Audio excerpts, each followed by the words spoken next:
Bom, hoje o que nós vamos fazer aqui é realmente já dar uma entrada, dizer um pouquinho da carne do como é que vai ser o nosso site, Voz Messiânica, né?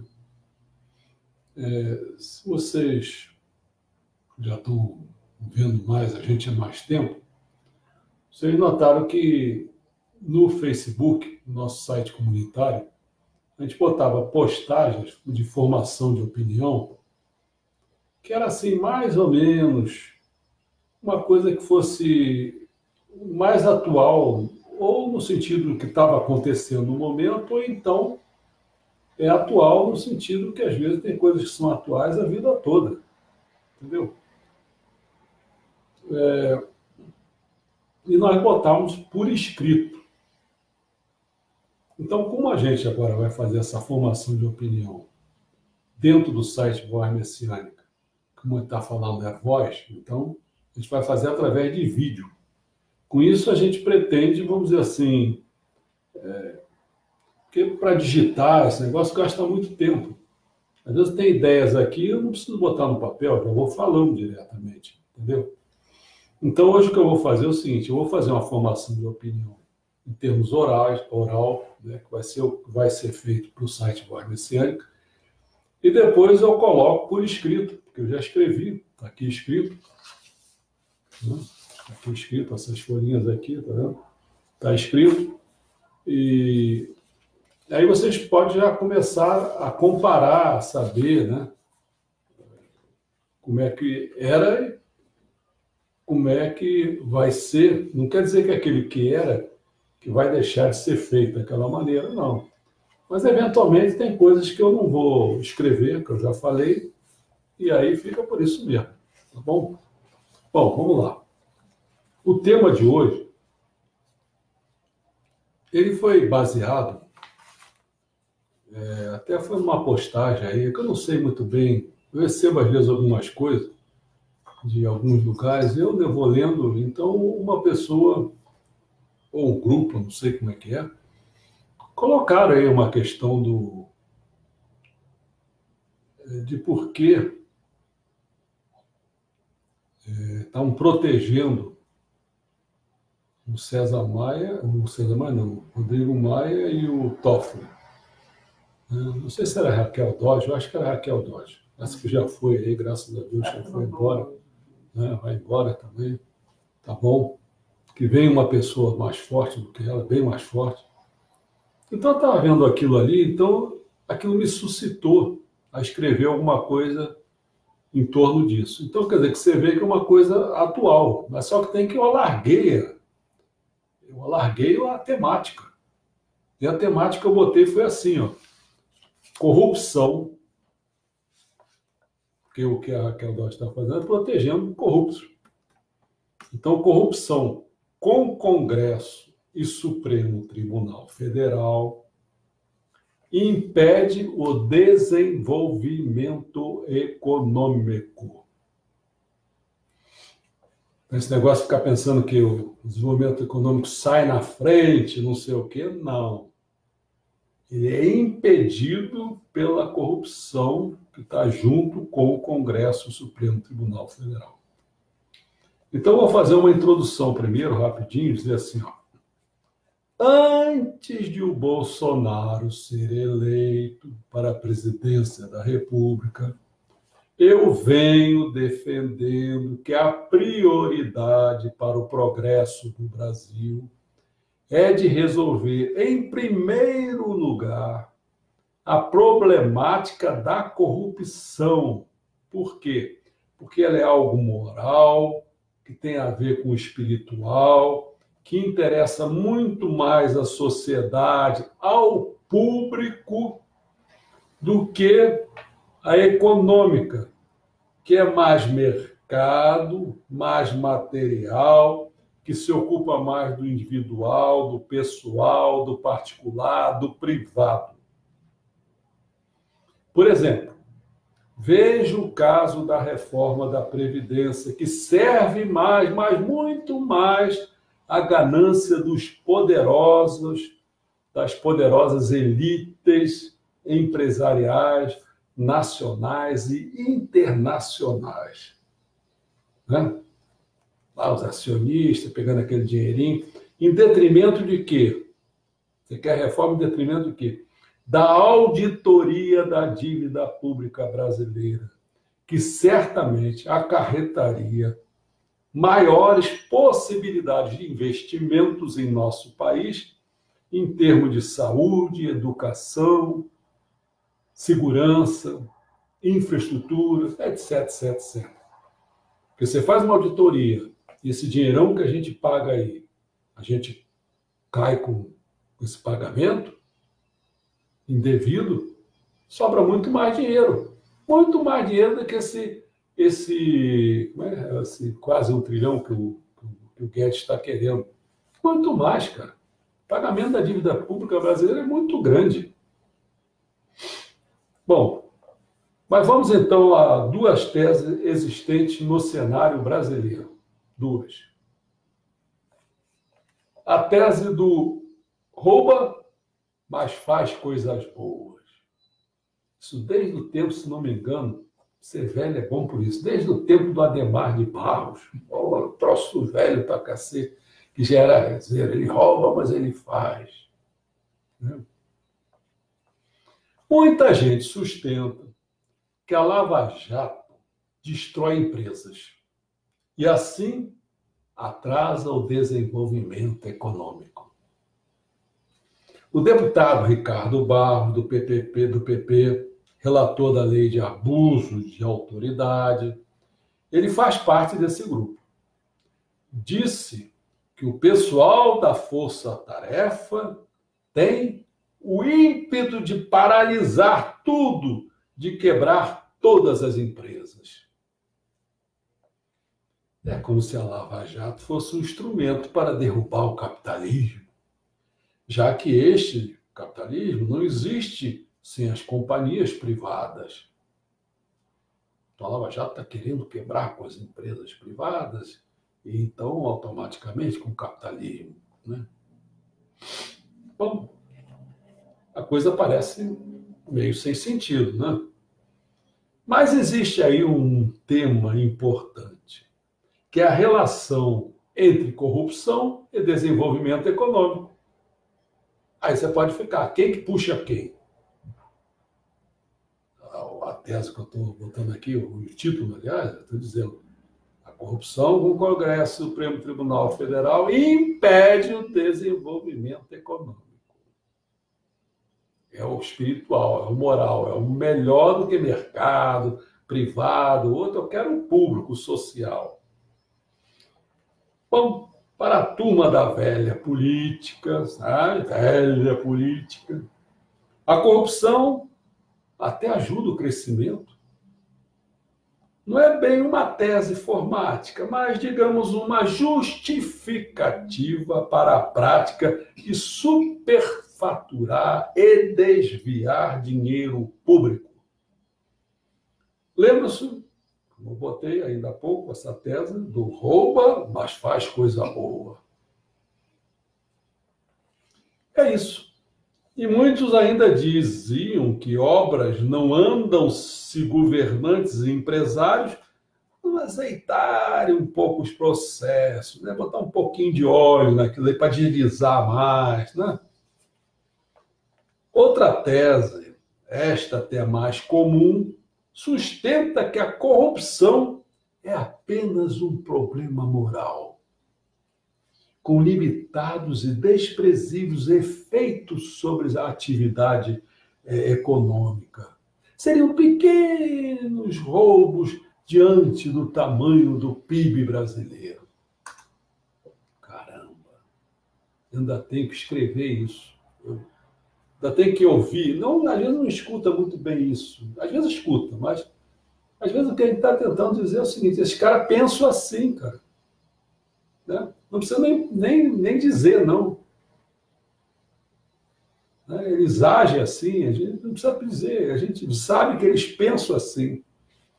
No entanto, a bem da verdade, com mais rigor, não é o de rouba, mas faz coisa boa, não. No Brasil é muito pior do que isso, mas sim as do rouba, nem faz coisa boa, apenas se apropria do bem alheio mediante violência, ameaça ou fraude. Age como ladrão. De luxo. Não de pé de galinha, não. De luxo. Ficava mais ou menos por aí se um grupo de economistas não mostrasse a relação. Aí que eles... Olha só. Ficava mais ou menos por aí essa conversa toda. Se um grupo de economistas não mostrasse a relação entre as boas instituições e o desenvolvimento econômico. Ou seja, vamos entrar na outra tese. A tese do honesto, sim, propicia que se possa fazer coisa boa. Nessa linha, a economista Maria Cristina Pinotti organizou o livro Corrupção, Lava Jato e Mãos Limpas. Todo mundo sabe, Mãos Limpas lá da Itália, né? Que a gente viu como acabou. Deu até o Bertolucci, né? Eu esqueci o nome daquele vigarista, que era dono de tipo uma Globo, assim, um negócio desse. Em torno de um ideal central que ela voltou a expor em artigo para o Estadão no último domingo. Vamos ver um trechinho. Diz ela o seguinte: os impactos da corrupção sobre a economia são desastrosos. Corrupção e pobreza caminham juntos. Na origem de ambas estão as instituições políticas extrativistas. Políticas extrativistas, garantindo a existência de governos que geram riqueza e poder para a oligarquia que os apoia. Já na origem da prosperidade e da baixa corrupção estão instituições inclusivas, não exclusivas, que excluem, não, inclusivas, cujo objetivo é garantir o bem-estar do maior número de pessoas de um país. Fecha aspas, foi isso que ela falou. Trata-se do resultado de estudos que derrubam uma velha ideia de que não há capitalismo sem roubo. Desde o universal, a exploração do homem pelo homem, até as pequenas propinas. É bem o contrário. Para pensar, a Itália, entre as nações avançadas, é a que mostra o pior desempenho econômico e os maiores índices de corrupção. Eles acabaram com as mãos limpas lá, e aqui estão querendo acabar com o Lava Jato. Pinotti salienta ainda a correlação positiva entre liberalismo econômico e combate à corrupção. Ou em termos mais locais aqui, nosso seria o quê? O Guedes com o Sérgio Moro. Paulo Guedes, o Paulo Gerges, né? O Gerges com o Sérgio Moro. Assim mesmo, hein? Com liberalismo econômico. A gente ainda pode juntando essas duas coisas. Agora, não juntando, né? Ou dando prioridade ao desenvolvimento econômico, com Paulo Gerges. Aí o que acontece? Foi que o Bolsonaro tomou essa atitude de botar na frente o Paulo Gerges e botar o Moro para trás. Quer dizer, a corrupção para trás. Por que ele fez isso? Quem pensa nisso está pensando o quê? No mercado, atender o mercado, atender aqueles vigaristas e não atender o povo. Ou então querer tirar o Sérgio Moro da jogada. Né? Eu vou falar isso aqui na frente. Bolsonaro, menos, hein? Menos. Você não é o cara. Você tem um papel a cumprir, Cumpra esse papel. Não queira mais, não. Você não é o cara. Bom, medidas que aumentam a eficiência econômica reduzem a corrupção. Por exemplo, leilões com regras claras e transparentes garantem a segurança jurídica e livre competição. Ou seja, nós temos que começar a caminhar para isso. Livre competição, meritocracia. Não é ranginho, não. Né? Obrigando as empresas a buscar eficiência e não acerto com os políticos do governo. Inversamente, o forte combate à corrupção, resultando no ambiente no qual os agentes econômicos saibam que a roubalheira será apanhada, garante o quê? Eficiência do regime. Portanto, não foi a Lava Jato que destruiu empresas. Foi a corrupção aberta que jogou no chão companhias que, ironia, tinham capacidades e inteligência para atuar bem em qualquer país com boa regulação. Instalado um ambiente em que a propina é regra, mesmo companhias eficientes acabam caindo na corrupção. Quem não sabe disso, cara? Se você tem que fazer uma competição, o cara de lá de cima, do governo, das empresas, olha, aqui tem que dar um pichulecozinho para a gente aqui, não sei o quê. Aí o cara, até para entrar na competição, já entra com pichuleco. Se você for uma boa empresa que oferece um preço mais adequado, com eficiência, você deveria ganhar, pô. Não ganha. Não ganha. Eu tinha um cara aqui, até eu já falei, acho que esse caso uma vez, ele ganhava as competições que ele ficava mais barato. Sabe como é que ele fazia para ganhar as competições? Era na hora de pagar imposto, ele não pagava, não sei o quê, subornava tudo. Então ele conseguia ganhar o dinheirinho dele a partir daí. Olha só, é isso que nós estamos fazendo. É isso. Tantas coisas têm que entrar aí na competição, meu amigo. Tem bastante coisa. Uma coisa que eu me fezo muito com essa porcaria dessa internet aí, que de vez em quando fica caindo. Tem que fazer uma coisa aí com essas firmas, com essas coisas que tem por aí, por detrás, que oferece não sei quantos mega, não dá porcaria nenhuma. Você tem que acabar com isso. Eu, por exemplo, todo mundo sabe que eu adoro futebol, ver o meu Fluminense, que está sempre perdendo essa porcaria, mas fico lá. Aí botaram um tal da DZN, o que é para ver a Sul-Americana? Não inscrevo naquilo mesmo. Sabe por quê? Já pensou quando eu me inscrevo na coisa para ver somente aquilo? Aí daqui a pouco eu quero me desfazer, diz que é moleza. Moleza nada, tu vai ficar atazanado aí um dia inteiro para tentar desmanchar aquilo que está sendo feito. Eles não te dão bola, te jogam de um lugar para outro o tempo todo, você fica maluco. Eu fiquei desesperado, fiquei xingando todo mundo, fiquei maluco. Quase fiquei maluco. Não entra nessas coisas, não. Bom, esse é o preço para entrar no jogo, esse aí, né? E como mais é fácil pagar um pedágio, muito mais fácil pagar um pedágio do que desenvolver tecnologia, não é verdade?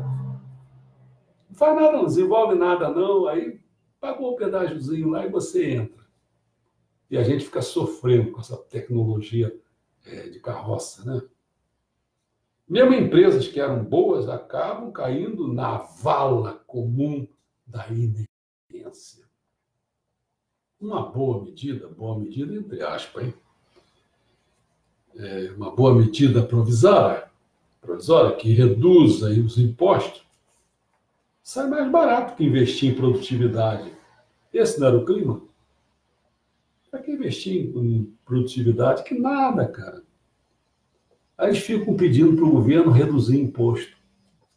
Não, se eu botar minha firma aí, eu não pago imposto. Aí fica nesse miseria aí. É assim que elas ficam. Né? Isso tudo, na sua grande parte, no seu auge, na sua expansão, foi o maldito do Lula, cara. Entrou para essa porcaria. Administrou o país até botar na miséria. E depois deixou aquela Dilma deixou na porcaria mesmo, que ele sabia que ele tinha feito, deixou a Dilma, que não tinha condição de ser nada, não enxergava nada, então gerou essa monstruosidade que nós estamos vivendo. A Lava Jato certamente não faz todo o trabalho. Uma vez apanhados corruptos, é preciso criar condições para salvar empresas, estabelecer um ambiente de instituições inclusivas. Mas isso não é com a Lava Jato. Como também não é acabando com a Lava Jato que se restabelecerá o crescimento econômico.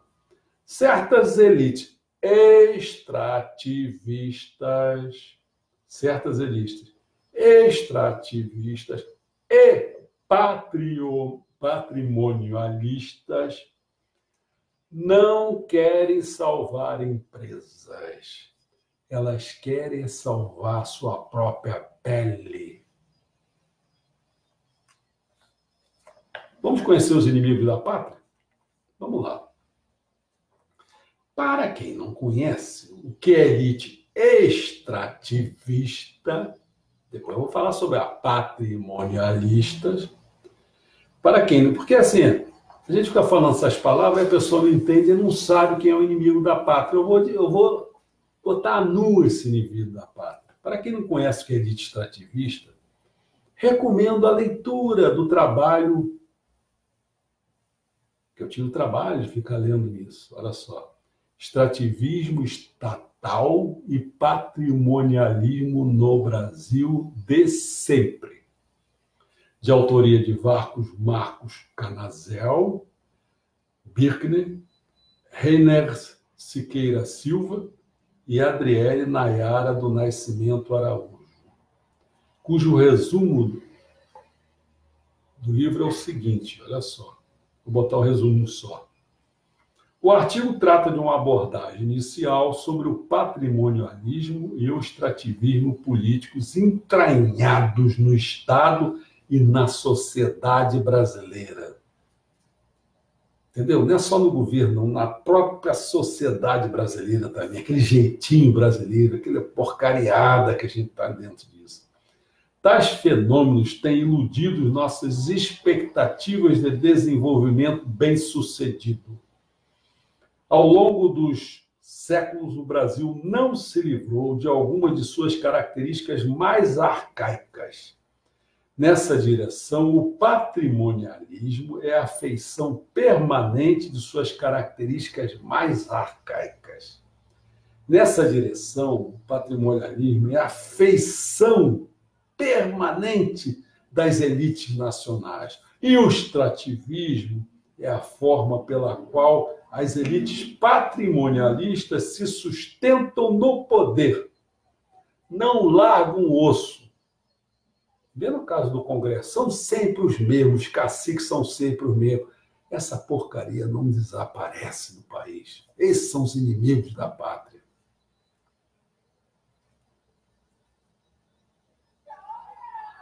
Conquanto o patrimonialismo extrativista seja uma prática arcaica, sucessivas gerações de elites extrativistas conformaram arranjos legais para sua legitimidade. Por isso que Constituição e essas porcarias todas que existem por aí, isso tudo pode ser legítimo, mas é completamente injusto. Injusto. Eu defendo o direito justo e não o direito positivo colocado em termos de Constituição. Constituição foram feitas por esses caras que estão aí. Então, tudo é legítimo. Assim como na Alemanha do Hitler era tudo legítimo. Tudo. Hitler não foi pego, nem aquela gangue toda do fascismo, do nazismo, não foram pegos pela sua Constituição. Foram pegos pela uma Constituição fora deles, pelo direito justo das Nações Unidas. Entendeu? Então esquece, quando esses vigaristas, tipo, sei lá, que eu posso chamar, até essa turma do Supremo, a maioria do Supremo Tribunal Federal, não, está de acordo com a Constituição, são os garantistas da Constituição. Cara, desaparece com essa ideia. São os inimigos da pátria. A modernização da ordem política brasileira não extinguiu essas características, ao contrário, sofisticou e ameaça a sustentação do inacabado Estado social no Brasil. Fecha as aspas. Bom, para quem não conhece o que é o patrimonialismo, aí já recomendo a leitura que eu botei aqui abaixo. Patrimonialismo é a característica de um Estado que não possui distinções entre o quê? Entre os limites do público e os limites do privado. Tudo é a mesma coisa. Foi comum em praticamente todos os regimes absolutistas. Todos. O monarca gastava rendas pessoais e as rendas obtidas pelo governo de forma indistinta. Ora para assuntos que interessavam apenas o seu uso pessoal, por exemplo, compra de roupas, por exemplo, e ora para assuntos do governo, inclusive com construção de uma estrada. Mas é a mesma coisa, comprar roupa e fazer estrada é a mesma coisa. Ele pode usar para os dois lados. Como o termo sugere, o Estado acaba se tornando um patrimônio de seu governante. Isso é tão claro como se torna um patrimônio do seu governante que o Lula teve a cara de pau de todos os presentes que ele recebeu como presidente da República, ele botou lá naquele, como é que chama aqueles contêineres, né? Que era dele. É dele. Não, rapaz, isso é do governo, pertence ao Estado. Não foi dado para você, não. Bom, tal postura se instaurou na Europa, pelos germanos. Como é que eu vou dar um históricozinho para você entender esse negócio de patrimonialismo? Tal postura patrimonialista se instaurou na Europa pelos germanos que invadiram a Roma. Os romanos tinham por característica a república. Sabe o que quer dizer república? Do latim, quer dizer res pública, quer dizer coisa pública. Guarda isso aí. Não é privado, não. República quer dizer coisa pública. Tá?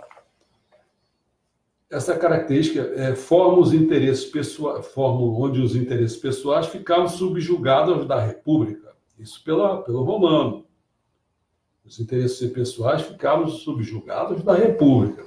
Os bárbaros germanos, que aos poucos foram dando forma ao Império decadente de Roma, tinham o patrimonialismo como característica, onde o reino e suas riquezas eram transmitidas hereditariamente, de forma que os sucessores usufruíam dos benefícios do cargo sem pudor em gastar o tesouro do reino em benefício próprio ou de uma minoria, sem prévia autorização de um Senado. Até nepotismo, toda essa porcariada. No Brasil, o patrimonialismo foi implantado pelo Estado colonial português, quando o processo de concessão de títulos, de terras e poderes quase absolutos aos senhores da terra, legou à posteridade uma prática política administrativa em que o público e o privado não se distingue perante as autoridades. Assim, torna-se natural, desde o período colonial, de 1500 a 1822, perpassando pelo período imperial, de 1822 até 1889, e chegando mesmo à República Velha, de 1889 a 1930, a confusão entre o público e o privado. O patrimonialismo é uma ideia essencial para a definição do homem cordial. Lembra do homem cordial? Conceito idealizado pelo sociólogo Sérgio Buarque de Holanda, em Raízes do Brasil. Já Vitor Nunes Leal, em seu clássico Coronelismo, Enxada e Voto. Enxada e Voto. Isso é da parte do coronel. Trabalha de modo magistral o patrimonialismo no Brasil. Parece ser autor à medida que o poder público ia se afirmando sobre o poder privado Isso ia acontecendo, o poder público ia se afirmando sobre o poder privado. Aí e o Estado imperial ganhava força e podia prescindir da muleta, entre aspas, dada pelos latifundiários e senhores de terras. Este mesmo Estado teria extralegalmente tolerado que o fazendeiro, o chamado coronel, embarcasse dentro da canoa do Estado moderno, em troca da força moral dos votos dos coronéis fazendeiros.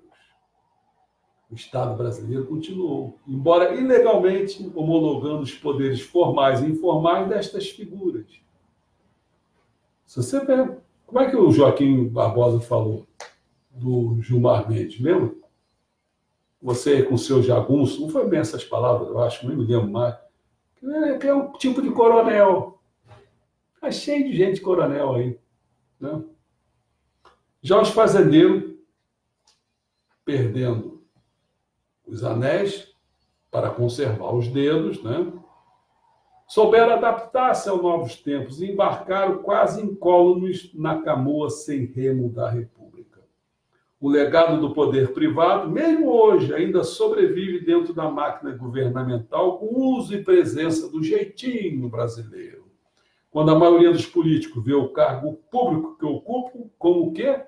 Como uma propriedade privada. Sua.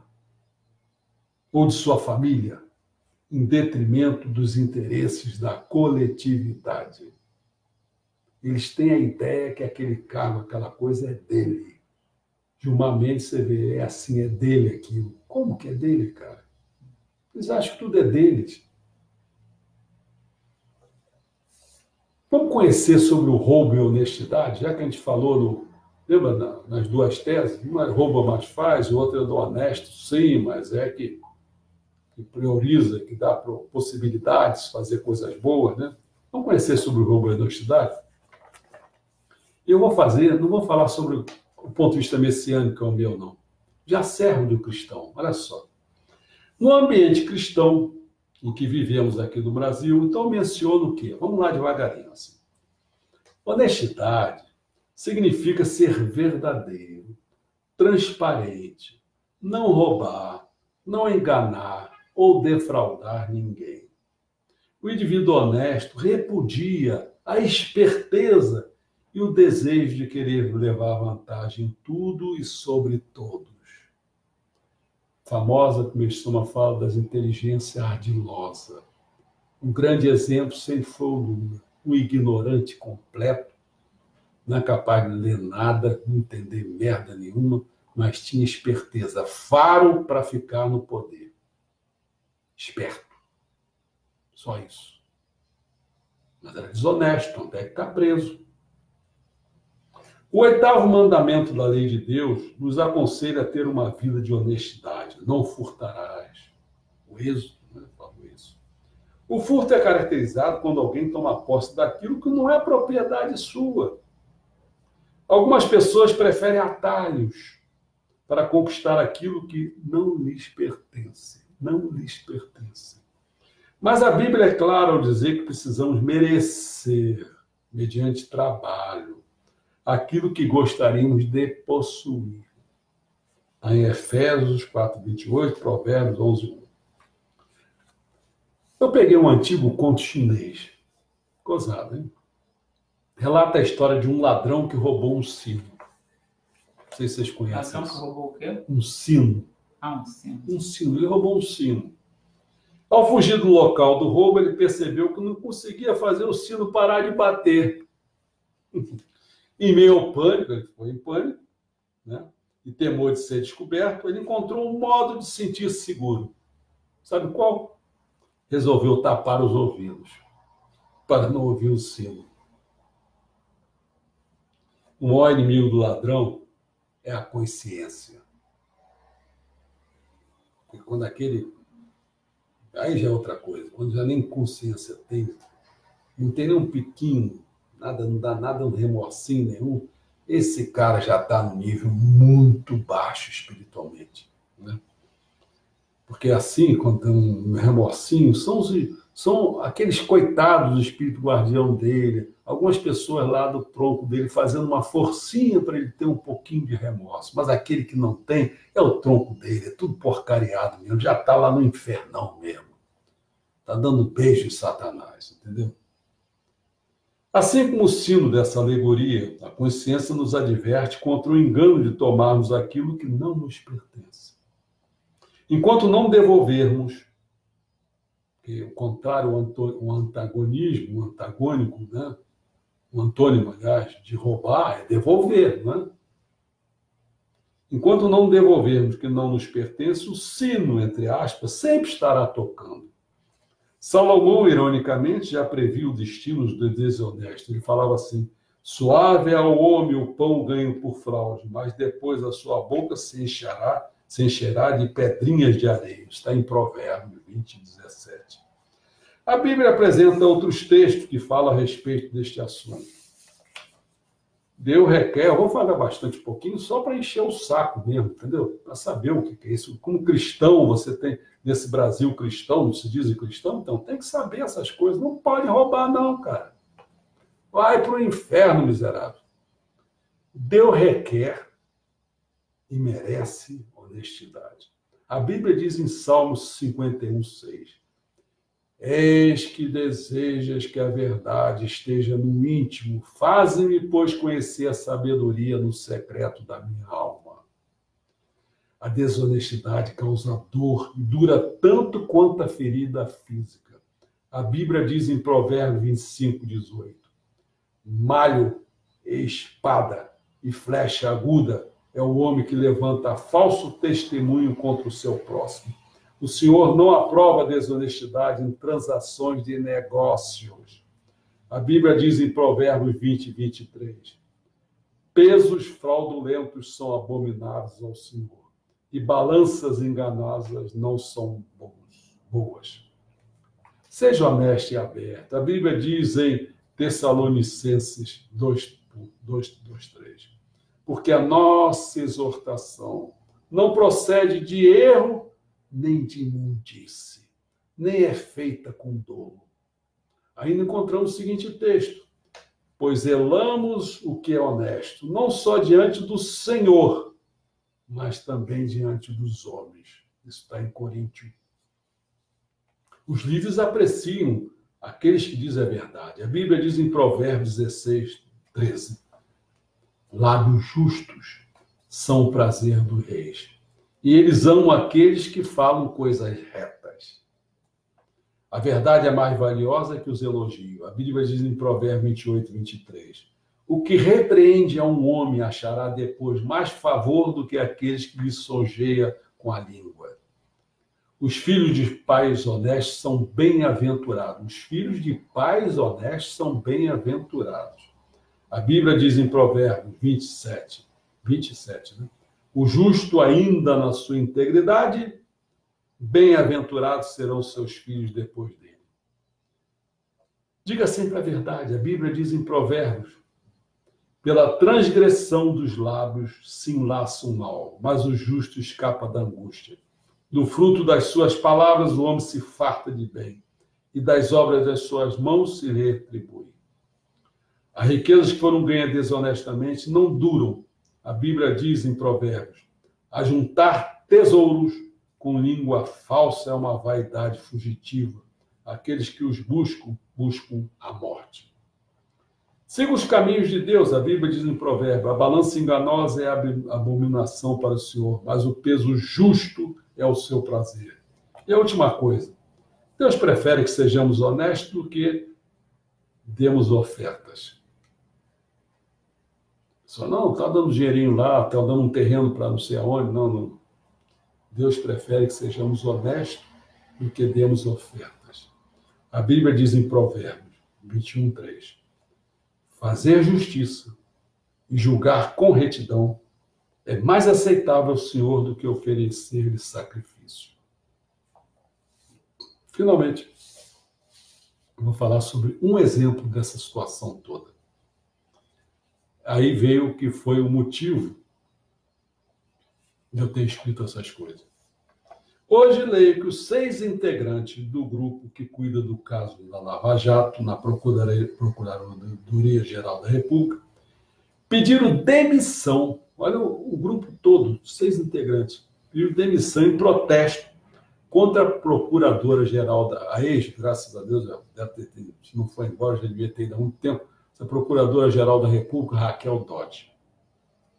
Os procuradores, então, insatisfeitos, porque a Procuradora-Geral da República quer poupar, na homologação de uma delação premiada, o presidente da Câmara, Rodrigo Maia, e o irmão do presidente do Supremo Tribunal Federal, Dias Toffoli, nada mais, nada menos do que 2 presidentes dos poderes da República, o Legislativo e o Executivo. Agora, já pensou se o presidente do Executivo, o Jair Bolsonaro, estiver protegendo o filho dele, no caso Queiroz? Aí, meu amigo, são todos os poderes, são 3, Legislativo, Executivo e Judiciário. Por isso, suplico ao Bolsonaro, já que é de fechar o Congresso e o Supremo Tribunal Federal, ele não é o cara para fazer isso, a não ser que ele chame o General Culhão. O General Culhão está por aí, o pessoal não sabe bem quem ele é, mas ele está disponível, hein? Só chamar o General Culhão. Bolsonaro, você não é o cara. Você não tem... Você ou não tem peito para fazer isso, ou você não tem força para fazer isso. Então, você tem que chamar o General Culhão. Ah, mas chamar o General Culhão, aí daqui a pouco, quem sabe, ele ganha mais prestígio do que eu. Ele já escolheu o Procurador-Geral? Sim, você já escolheu. Estou falando do general. General Culhão não é para substituir o Procurador-Geral, não. Não, eu sei que não é. Eu estou falando que ele já escolheu Augusto Aras. General Culhão é para fechar o Congresso, o Supremo Tribunal Federal, por um ano, botar outras pessoas lá, acabar com esse coronelismo aí, né? Bom, mas pelo menos o meu suplício, sei lá como é que é, pelo menos o Bolsonaro não se perca em 2 pontos. 2 pontos só. Primeiro, mantenha a sua palavra de não querer se reeleger, não querer reeleição. Mantenha a sua palavra. Se curve que o candidato ideal para 2022 é o Moro, é o Sérgio Moro, que tem maior aprovação dos brasileiros, 54%. Bolsonaro, você só tem 29%. Ele tem 25% mais do que você. 25%. A diferença é quase que o que você tem de aprovação. Você não é o cara. E por que você está perdendo essa aprovação toda? Porque você, primeiro, se perdeu um pouco. O norte era para cá, você foi para lá. É claro que você está fazendo muita coisa. Vou dar um exemplozinho, quer ver? Eu sei que você está fazendo coisas. Mas o que é que está acontecendo? A notícia não chega até as pessoas, o que você está fazendo. Aí, como a notícia não chega até as pessoas, o que é que você tem que fazer? Uma das duas. Para fazer com que a notícia chegue, ou melhor, que não chegue às ruins. Você já tomou uma boa atitude hoje.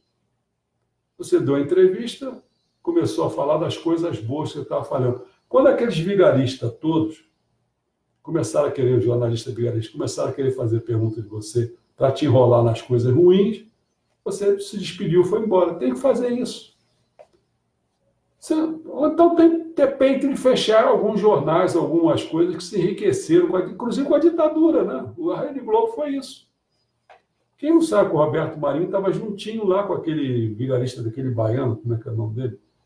Que era ministro da Justiça, esqueci o nome dele, o Antônio Carlos Magalhães, o Carlos, como é que chamava ele? Chamava, sei lá como era o nome que se dava, coisa ruim, quer dizer, um troço assim, cara. Mas foi isso. Ele abriu as portas para a Rede Globo. Assim até eu, cara. Se você me der aí um dinheiro do BNDES, como deu para muita gente, aí eu fico rico, cara. Fico rico, qual é o problema?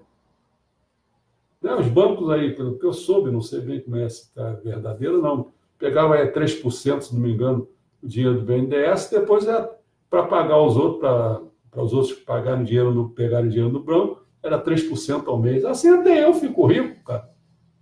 Coisa mais fácil do mundo, cara. Não precisa nem pensar muito. Né?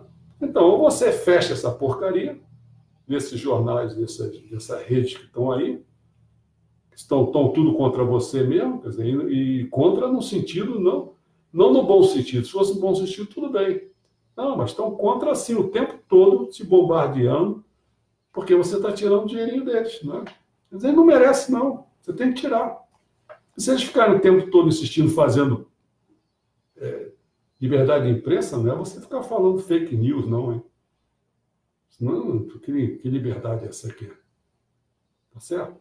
Então você ou fecha essa porcaria, ou até as duas coisas juntas, não pode ser ou não, pode ser essa porcaria aí, constrói um canal para você, ou amplia para esses que estão aí mais próximos de você, e vamos ficar escutando essas outras coisas.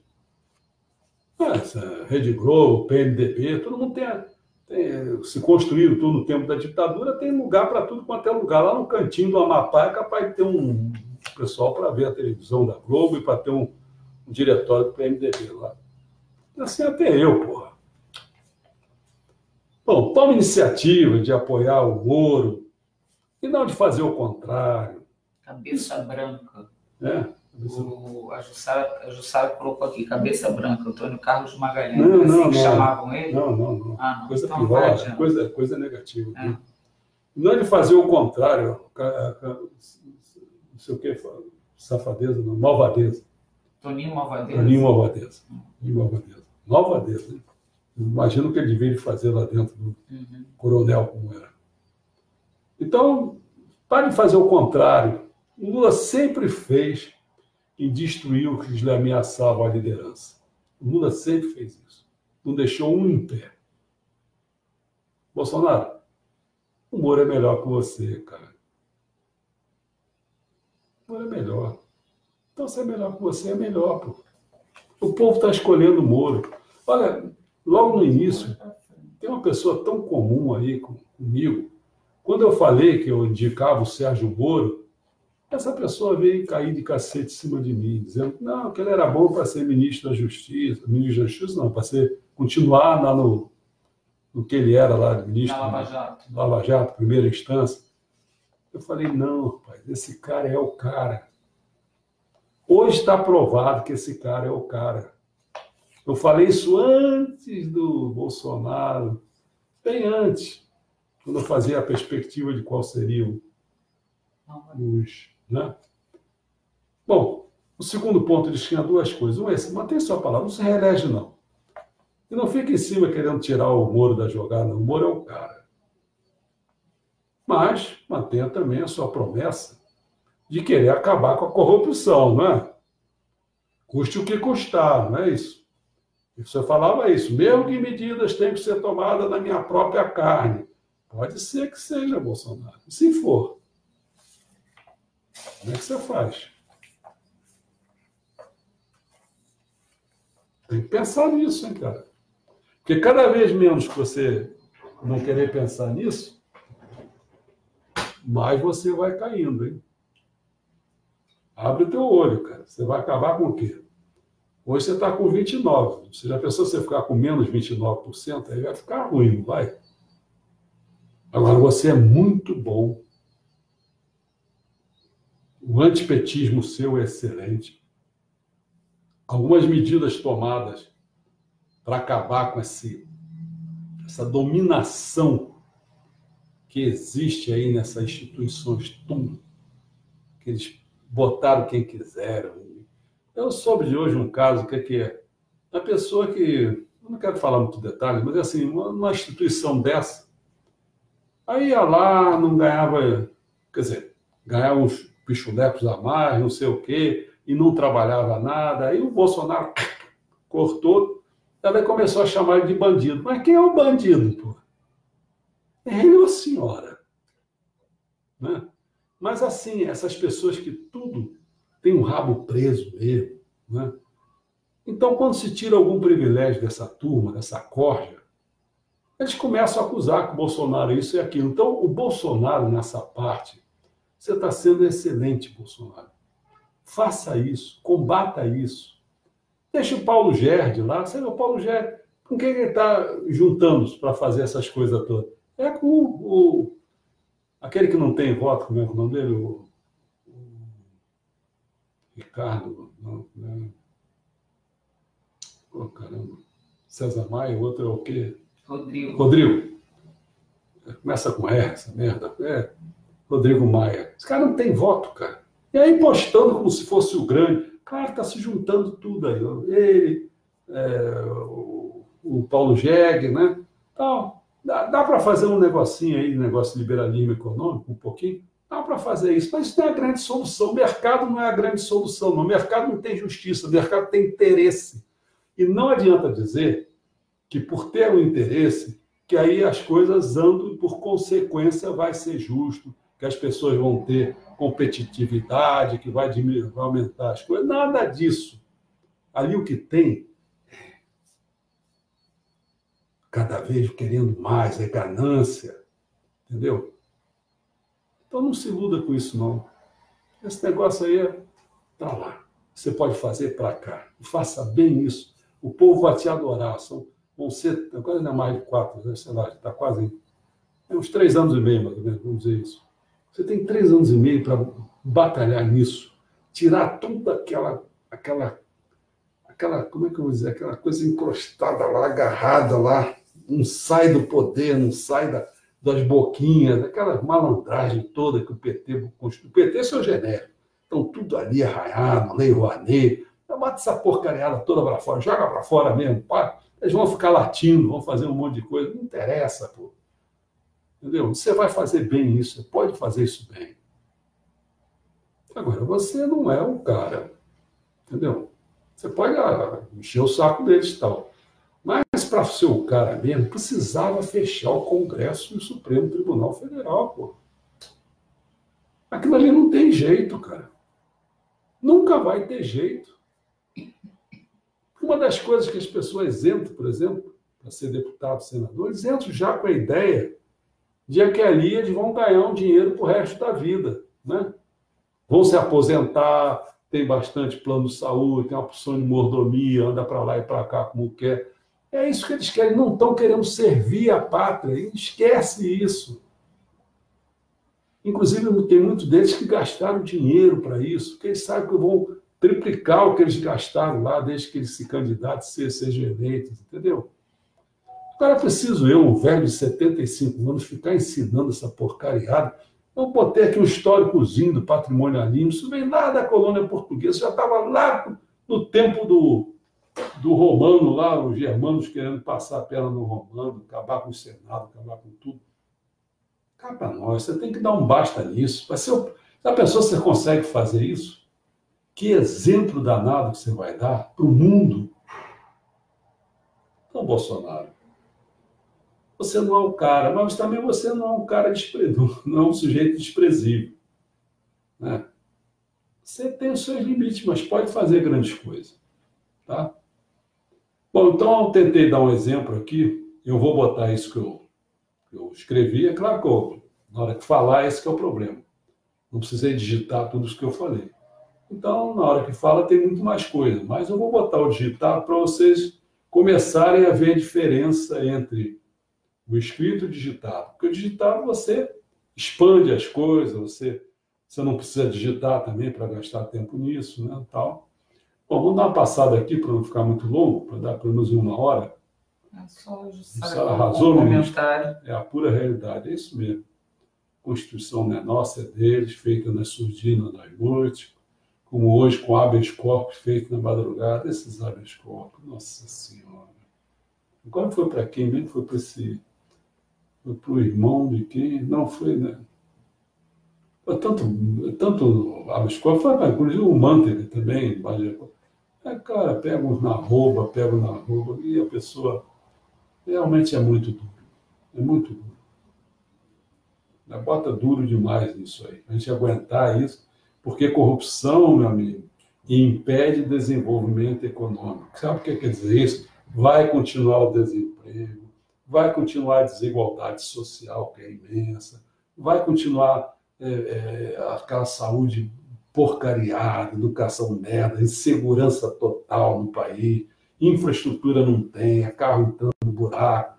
É isso que vai continuar se a corrupção não acabar. Essa é a meta mais importante, Bolsonaro, é a prioridade da nação, não é desenvolvimento econômico. Desenvolvimento econômico, porque essa tralha que está lá em cima querendo fazer esse desenvolvimento econômico, sabe para quê? É para sobrar mais dinheiro para eles, cara. É isso, tirando dos aposentados, não sei o quê. É essa porcariada que eles querem fazer. Entendeu como é? Tá claro? Bom, tem bastante gente aí. Thelma, Marisa, Fernando Coelho, João Mendes, Zuleika, Valdemir, Eliane Carneiro, Ana Luísa, o Carlos, vai por aí fora.